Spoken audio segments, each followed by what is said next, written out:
خواتین و حضرات، بلند اقبال اور خالد سہیل آپ کی خدمت میں ان سرچ آف وزڈم کے 5ویں ایپیسوڈ کے ساتھ حاضر ہیں۔ آج ہمارا موضوع رابندر ناتھ ٹیگور اور ان کی کتاب گیتانجلی ہے۔ اس کتاب کی وجہ سے رابندر ناتھ ٹیگور کو نوبل پرائز بھی ملا، ادب کا نوبل پرائز۔ لیکن اس سے پہلے کہ ہم ٹیگور اور گیتانجلی کی بات کریں، ہم 1-2 منٹ پچھلے 4 ایپیسوڈز کی بات کرنا چاہتے ہیں۔ ہمارے پہلے 2 ایپیسوڈ ہرمن ہیس کے ناول سدھارتھا کے حوالے سے تھے، جس میں بدھا کی کہانی فکشن کے طور پہ پیش کی گئی تھی۔ اس میں کچھ انلائٹنمنٹ کی باتیں تھیں، کچھ اسپرچویلٹی کی باتیں تھیں۔ میں نے یہ سیکھا کہ جو انلائٹنمنٹ کا سفر ہے، first you go towards the light, then you are in the light and then you are the light. یہ جو لائٹ ہے، یہ انلائٹنمنٹ کی طرف ایک سفر ہے۔ اس کے بعد ہم نے چینی فلاسفر کنفیوشس کی بات کی، اور کنفیوشس وہ فلاسفر تھے جنہوں نے ہمیں بتایا ہے کہ گولڈن رول کیا ہے، کہ دوسرے لوگوں کے ساتھ وہی سلوک کرو جو تم چاہتے ہو کہ وہ تمہارے ساتھ جیسا سلوک کرے۔ اور اس کے بعد ہم نے چینی فلاسفر جو شاعر بھی تھے، لاؤزو کی بات کی۔ لاؤزو جو ہمیں بتاتے ہیں کہ آپ فطرت کے قریب ہوں، جتنا ہم فطرت کے قریب ہوں گے اتنی ہم ایک ہیلتھی اور ہیپی اور ایک پیسفل زندگی گزار سکیں گے۔ میرے لیے، چونکہ میں ایک سیکولر ہیومنسٹ ہوں، یہ اندازہ ہوا کہ جو چینی فلاسفر تھے، انہوں نے ہمیں انسانیت کو یہ بتایا کہ بہتر انسان بننے کے لیے آپ کو نہ روایتی خدا کی، نہ روایتی پیغمبر کی، نہ آسمانی کتابوں کی، نہ جنت دوزخ کی، ان کی ضرورت نہیں ہے۔ انسان اپنے ضمیر، اپنی عقل، اپنے شعور کے حوالے سے ایک بہتر انسان بن سکتا ہے۔ اس پوری ڈسکشن میں میرے ساتھ ڈاکٹر بلند اقبال، ہم 2 طالب علم سیکھ رہے ہیں، ایک دوسرے سے ڈسکس کر رہے ہیں اور آپ کے ساتھ شیئر کر رہے ہیں۔ تب میں ان سے پوچھوں گا کہ انہوں نے یہ پچھلے جو 4 ایپیسوڈز ہیں، ان سے انہوں نے کیا سیکھا۔ تو بلند اقبال صاحب، یہ جو ہم ڈسکشن کر رہے ہیں بدھا کی، ہرمن ہیس کی، کنفیوشس کی، لاؤزو کی، اس کے بارے میں آپ کا اب تک کیا تاثر؟ ڈاکٹر صاحب، وہ بہت ہی، جسے کہتے ہیں کہ بات تو بہت بڑی ہے، مگر اس کو سمیٹ لیا جائے اگر ایک جملے میں، تو مجھے لگا جیسے داؤدی سنگھ جو کی کتاب تھی ہمارے لاؤزو کی، یا جو وہ تھی انیلیکٹس آف کنفیوشس جو ہماری دوسری قسم میں، اور پہلی قسم میں سدھارتھا کی آپ نے بات کی تھی بدھائزم کے حوالے سے، تو مجھے لگا کہ یونٹی آف کانشسنس کا کانسیپٹ ہے سارا۔ اب یونٹی آف کانشسنس کو انہوں نے اپنے طور پر آف کورس ڈسکس کیا، اور ہم نے ناظرین کے ساتھ بحث کی اس بارے میں، اور ڈائلاگ کا حصہ بنے۔ لیکن ایک سمپل سی بات کرتا ہوں میں، بجائے اس کہ ہم اس کی پوری ثقیل گفتگو میں جائیں۔ ایک چھوٹا سا واقعہ ہے کہ ایک دوست ایک شخص سے ملنے کے لیے آتا ہے، تو وہ شخص کا جب دروازہ وہ دوست ناک کرتا ہے، تو وہ اندر سے پوچھتا ہے کہ دروازے پہ کون ہے؟ تو وہ دوست کہتا ہے کہ میں ہوں جو تجھ سے ملنے آیا۔ تو اندر سے وہ صاحب کہتے ہیں کہ ایسا کر، تو جا اور جب میچور ہو جا تب آنا۔ اچھا، کافی عرصے کے بعد وہ دوست دوبارہ آتا ہے بخول کے سے میچور ہو کے، اور وہ نوک کرتا ہے دروازہ۔ تو وہ پھر پوچھتا ہے دروازے پہ کون ہے؟ تو یہ جواب دیتے ہیں کہ دروازے پہ تو ہی ہے جو آج تجھ سے ہی ملنا چاہتا ہے۔ کیا بات، اچھا اب تو آ جا۔ کیا بات۔ تو this is what the unity of consciousness, ایک چھوٹے سے۔ بہت خوب، بہت خوب۔ تو خواتین حضرات، یہ ہم پچھلے 4 ایپیسوڈز کے بارے میں بات کر رہے تھے۔ اب ہم آج گیتانجلی اور رابندر ناتھ ٹیگور کی بات کریں گے۔ مجھے یہ پڑھ کر بہت حیرانی ہوئی کہ ٹیگور کا اصل نام ٹھاکر تھا، اور ٹھاکر جو ہے وہ ویسٹرنائزڈ ہو کے ٹیگور ہو گیا۔ یہ اسی طرح جیسے کنفیوشس بیچارے پہلے کانفوزی تھے، لیکن وہ ویسٹ میں وہ کنفیوشس بن گئے، اور اب لوگ کنفیوشس کے نام سے جانے جاتے ہیں۔ تو اس سے پہلے کہ ہم ٹیگور اور گیتانجلی کی بات کریں، میں بلند اقبال صاحب سے یہ پوچھوں گا کہ وہ جو عہد ہے، کیونکہ ہمارے لیے ایک فلاسفر ہے، ایک دانشور ہے، ایک اس کی کتاب ہے، اس کی تخلیق ہے، اور ایک وہ عہد ہے۔ اس عہد میں اور کنٹمپرریز ہیں، جیسے ٹیگور کے ہم عصر جو تھے علامہ اقبال تھے، ان کے ہم عصر موہن داس گاندھی تھے۔ تو یہ ایک دور تھا، کیونکہ یہ 1861 میں پیدا ہوئے اور 1941 میں فوت ہوئے، 80 برس کی انہوں نے عمر پائی۔ تو یہ 19ویں صدی کا آخری عہد اور 20ویں صدی کا آغاز ہے۔ تو بلند اقبال صاحب، یہ جو عہد ہے، یہ جو دور ہے، یہ جو حالات ہیں، آپ کے خیال میں یہ اس عہد کی آپ کو کیا چیز یونیک یا ایک منفرد دکھائی دی؟ ڈاکٹر صاحب، مجھ سے زیادہ بہتر ایک جملہ ہے جو ٹیگور نے کہا تھا۔ جس نے کہا تھا کہ 20ویں صدی جو ہے، یہ جو دور ہے پورا، یہ انسانی تاریخ میں تاریک ترین دور ہے۔ یہ مطلب یہ کہ یہ بہت ہی برے معنوں میں لکھا جائے گا، کیونکہ اس میں جنگ عظیم اول ہوئی تھی 1914 سے 1918 میں، اور یہ بعد میں یعنی ان کی ڈیتھ کے بعد ہی ہوا یہ واقعہ جو جنگ عظیم دوم ہوئی تھی، آپ کو یاد ہوگا 39 سے 45 تک۔ تو جنگ عظیم اول میں جتنا خون خرابہ ہوا اور نیشنلزم کا جو کانسیپٹ پھیلا ہے، جس میں جو سارا کلیش ہوا کہ ایک طرف امریکہ تھا، روس تھا، اور یہ دوسری طرف جرمنی اور ہنگری اور یہ ممالک تھے، تو وہ جو کچھ بھی ہوا وہ اتنا زیادہ تھا۔ لیکن دوسری طرف ہم یہ بھی دیکھتے تھے کہ ہندوستان میں کیا تبدیلیاں آ رہی تھی۔ ہندوستان میں ایک پوری کی پوری جسے کہتے ہیں نا کہ نہ صرف زبان کے بلکہ مذہب کے بلکہ قومیت کے بلکہ ہر ایک لحاظ سے ایک تفریق شروع ہو چکی تھی۔ ہندوستان بڑھ چکا تھا اور ایک چیز نظر آ رہی تھی کہ یہ شکل جو ہے وہ دور تک چلی جائے گی۔ اب ایک ایسے دور میں ٹیگور جیسا ذہن اگر آتا ہے سامنے، اور بھی بڑے لوگ آئیں گے جن پر ہم ڈسکشن کریں گے، تو پھر وہ صورت نظر آتی ہے کہ کیا وجوہات تھیں جنہوں نے مختلف حوالوں سے ان پرسنالٹیز کو جنریٹ کرنے میں اس لیے براہ راست ٹیگور پہ آ گیا کیونکہ ہمیں بہرحال ٹیگور پہ آنا ہی ہے، لیکن وہ دور اپنے امپیکٹ شو کر گیا۔ اس پوری ریفلیکشن میں ہمیں ٹیگور نظر آ جاتا ہے کہ کیوں ایسا بلٹ ہوا اور کیوں شکل سامنے آئی اور کیوں ایکنالج ہوا۔ میرے لیے یہ دلچسپی کی بات تھی کہ ٹیگور آتے ہیں ویسٹ میں اور ان کی ملاقات ہوتی ہے کچھ ادیبوں کے ساتھ، جس میں یہ ایزرا پاؤنڈ اور یہ جو اس دور کے لوگ ہیں، مطلب ییٹس تھے، یہ وہ انہوں نے جہاز میں جب آ رہے تھے تو چونکہ فارغ تھے تو انہوں نے اپنی نظموں کا خود ہی انگریزی میں ترجمہ کر چکے، اور پھر وہ کھو گیا، وہ ترجمن سے کھو گیا۔ پھر ان کے بچے اور وہ سب تلاش کر رہے ہیں، تو اس پوری ہلچل میں ان کی کچھ ملاقات ہوتی ہے کچھ دوستوں سے، کچھ ادیبوں سے، اور وہ ان کی نظموں کی ترجموں کو ٹھیک کرتے ہیں اور آہستہ آہستہ وہ مین اسٹریم میں چلے جاتے ہیں اور بعد میں ان کو نوبل پرائز مل جاتا ہے۔ میں آپ سے اس وجہ سے بات کرنا چاہتا ہوں کہ جہاں ٹیگور کو اتنی عزت ملی، اس حوالے سے مسلمانوں میں علامہ اقبال کو بہت عزت ملی، ان کو بہت شاعر مشرق، اور مطلب ہے بلکہ ایران میں ان کو مطلب ہے کہ لاہوری کا مطلب جانا جاتا ہے۔ تو بعض لوگوں کو ان کے درمیان ایک چشمک یا ایک طرح سے جیلسی اور یہ فیلنگ ہوتی ہے، اور بعض مسلمان ایسے فیل کرتے ہیں، بعض ہندو ایسے فیل کرتے ہیں۔ تو میں نے کہا کہ میں جو ہمارے ناظرین ہیں ان کو اس حوالے سے آپ کی رائے پوچھوں کہ آپ کے خیال میں یہ جو ایک انڈر لائنگ ٹینشن ہے کہ ان کو نوبل پرائز مل گیا اور ان کو نوبل پرائز نہیں ملا، کہ وہ کس پائے کے شاعر ہیں اور کون بڑا شاعر ہے، اس کے بارے میں میری بھی ایک رائے ہے۔ آپ کی کیا رائے ہے کہ ان کا جو اس میں کوئی ناظرین بھی جانتے ہوں گے اس بات کو کہ اس میں کوئی دو رائے نہیں ہے کہ 20ویں صدی کے دو عظیم بڑے انٹلیکچوئلز ہیں، علامہ اقبال، محمد اقبال سیالکوٹ سے، اور ٹیگور جو ہمیں نظر آ رہے ہیں بنگلہ دیش سے اور بنگالی زبان کا بڑا، مگر اس میں کچھ فرق ہے، کچھ باتیں ہیں۔ میں سمجھتا ہوں کہ اس میں تھوڑا سا ہمیں بھی ذرا وسط قلبی کا کرنا چاہیے مظاہرہ۔ لیکن دو مختلف شاعر ہیں، دونوں کے الگ الگ انداز ہیں اپنے ہی دور کو ریفلیکٹ کرنے کے، لیکن دونوں کے بیک گراؤنڈ تھوڑے مختلف ہیں۔ اچھا، تھوڑی سی ہم شاعری کی بات کر لیتے ہیں، بالکل چھوٹی چھوٹی سی بات، میں نہیں چاہتا زیادہ وقت لوں۔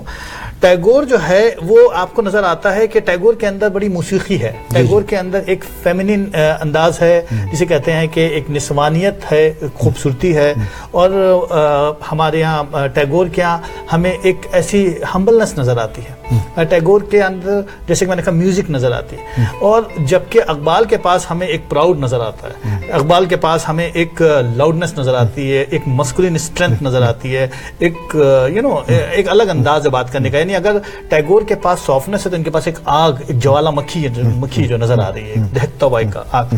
اس کی کچھ وجوہات ہیں، ذرا سا دیکھیے کہ آپ ٹیگور جو ہے اس کا بیک گراؤنڈ کیا ہے۔ ٹیگور ایک امیر خاندان کے ہیں، ایک امیر خاندان چشم چراغ ہیں، جنہوں نے ساری زندگی تعلیم حاصل، کوئی بڑی ڈگری حاصل نہیں کی، ان کو بڑی بڑی ڈاکٹریٹ کی اور ڈیلیٹ کی ڈگریاں ضرور ملی آفٹر نوبل پرائز، مگر لندن بھی جب وہ آئے تو انہوں نے اپنی کمپلیٹ نہیں کی تعلیم، اور جب پرائمری سے بھی سیکنڈری تک آئے تو اپ ٹو سرٹین لیول انہوں نے اپنے انسٹیٹیوشن بدلے۔ یعنی وہ ایک امیر خاندان کے چشم چراغ تھے، ان کے والد کا بڑا بزنس تھا، برطانیہ تک پھیلا ہوا تھا، اور ملکہ وکٹوریہ تک اپروچ تھی ان کی، تو وہ ایک پازیٹیو پوائنٹ ان کے ساتھ تھا، یعنی there is no pain for getting a high education, while Iqbal was there, اس کو کرنی تھی، انہوں نے لاء کیا، انہوں نے سب کچھ کیا، ٹھیک ہے۔ دوسری بات ایک اور بھی ہے جو غور طلب ہے کہ اقبال کا تعلق مائنورٹی آف مسلم سے ہے، وہاں پر مسلم مائنورٹی میں ہے جو نظر آ رہے ہیں کہ اس وقت ایک شکل بننے والی ہے، جبکہ دوسری طرف ہم دیکھ رہے ہیں کہ ٹیگور ہندو بیک گراؤنڈ کے ہیں، اور ٹیگور کی شاعری بنگالی میں ہے اور اقبال نے شاعری کی